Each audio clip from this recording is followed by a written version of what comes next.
الحمد لله رب العالمين والعاقبة للمتقين والصلاة والسلام على أشرف الأنبياء والمرسلين نبينا محمد وعلى آله وصحبه أجمعين ومن تبعهم بإحسان إلى يوم الدين أما بعد. عن ابن عباس قال أمر النبي صلى الله عليه وسلم أن يسجد على 7 أعظم: الکفین والرکبتین والقدمین والجبہ. رواہ مسلم کی کتاب الصلاۃ. ابن عباس رضی اللہ تعالی عنہ، جن کا پورا نام عبداللہ ابن عباس رضی اللہ عنہ، فرماتے ہیں اللہ کے نبی صلی اللہ علیہ وسلم کو 7 ہڈیوں پر سجدہ کرنے کا حکم دیا گیا ہے.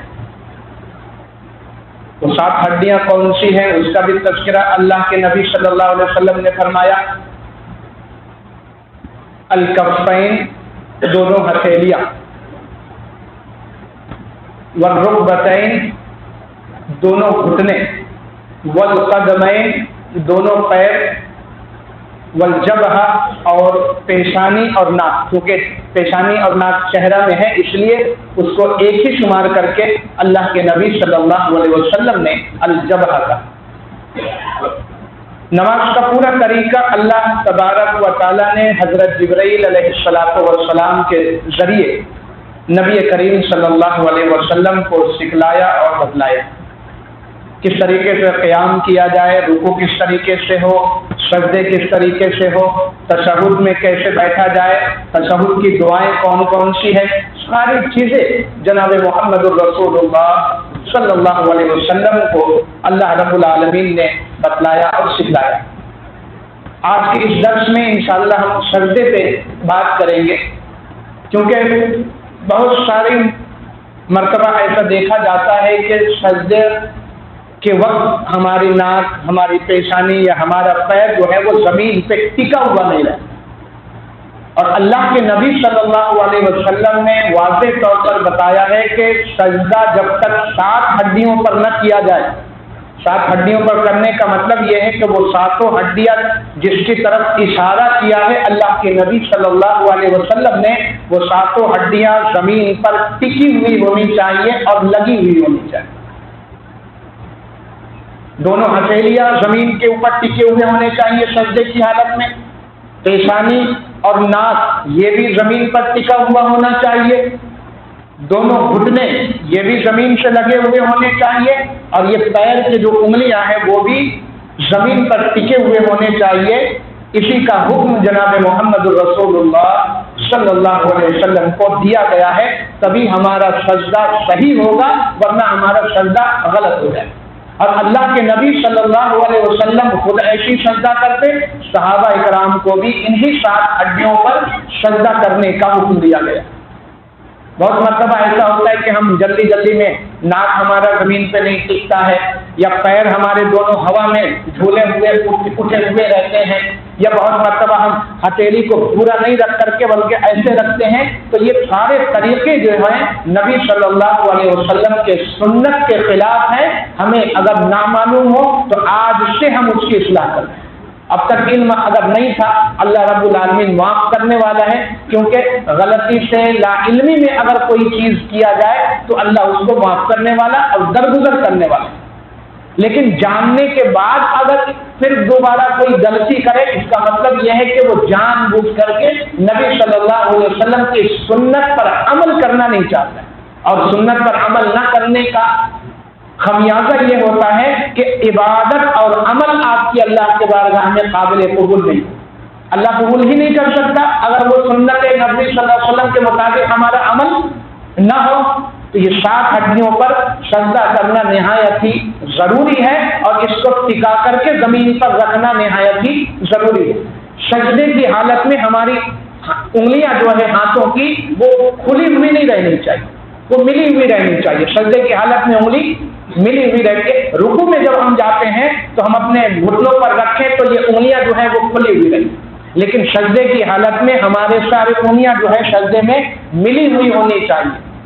पैर की उंगलियां जमीन पर टिकी हो और पैर हमारा दोनों मिला हुआ होना चाहिए। बहुत सारे लोग हैं जो ऐसे सजदा करते हैं, उंगलियां मिली हुई हैं, पैर भी मिला हुआ नहीं होता है, लेकिन सजदा सही जो अल्लाह के नबी सल्लल्लाहु अलैहि वसल्लम ने हुक्म दिया है, अबू दाऊद और मुस्नद वगैरह के अंदर है कि अल्लाह के नबी सल्लल्लाहु अलैहि वसल्लम पैरों को मिला करके सजदा किया करते थे। तो सजदे की हालत में हमारा ये पैर भी मिला हुआ होना चाहिए।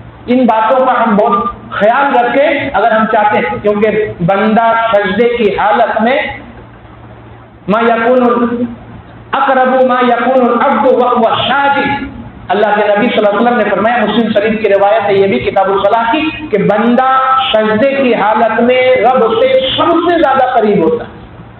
और अगर हमारा सजदा ही सही नहीं होगा तो फिर हम अपना ताल्लुक अपने रब से कैसे अच्छी तरह का है, हमारी कनेक्टिविटी अल्लाह से कैसे अच्छी तरह होगी जब हम सुन्नत के मुताबिक सजदा ही नहीं करेंगे।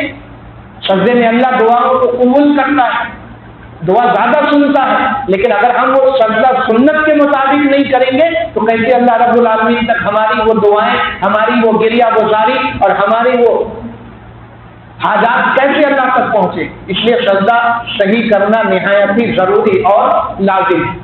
दूसरी बात, कई मर्तबा ऐसा देखा गया है कि सजदे की हालत में बहुत सारे ऐसे हमें भाई हैं, खासतौर से यंगस्टर के बारे में मैं कहना चाहूंगा, जो नौजवान हैं, टी शर्ट और शर्ट इतना छोटा हम या तंग पहनते हैं कि सजदे की हालत में हमारे सतर जो है वो ओपन हो जाता है।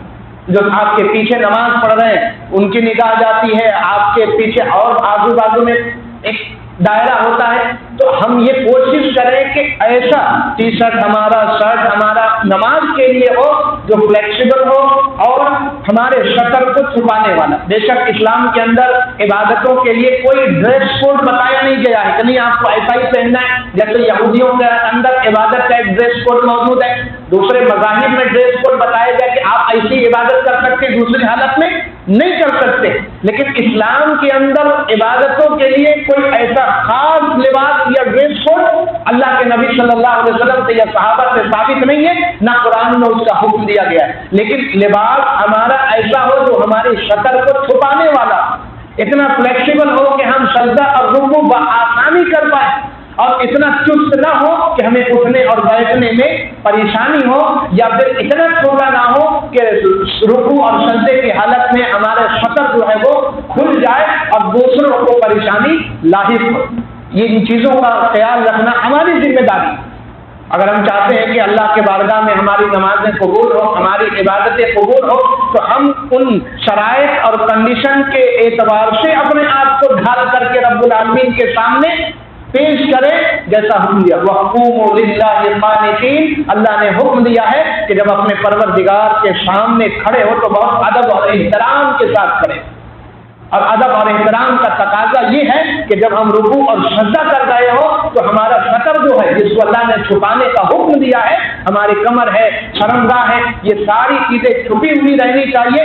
तभी उस आयत पर हमारा अमल होगा जिसमें अल्लाह ने फरमाया कि जब तुम अपने परवरदिगार के सामने खड़े हो, क़याम करो तो अदब और एहतराम के साथ क़याम करो। हम ईमान वाले, हमारा हर काम जो है अल्लाह और नबी सल्लल्लाहु अलैहि वसल्लम के बताए और सिखाए हुए तरीके के मुताबिक होना चाहिए। हम हया वाले और शराफत वाले और अदब और एहतराम वाले बने, ना कि हम अपने इन तरह के आमाल के जरिया से दूसरों को भी दिक्कत और परेशानी में डालने वाले बने। अल्लाह हमें सुन्नत नबी सल्लल्लाहु अलैहि वसल्लम पर अमल की तौफीक इनायत फरमा और दीन और शरीयत पर अमल करने वाला बना दे। आमीन व आखिर दावाना अनिल हम्द।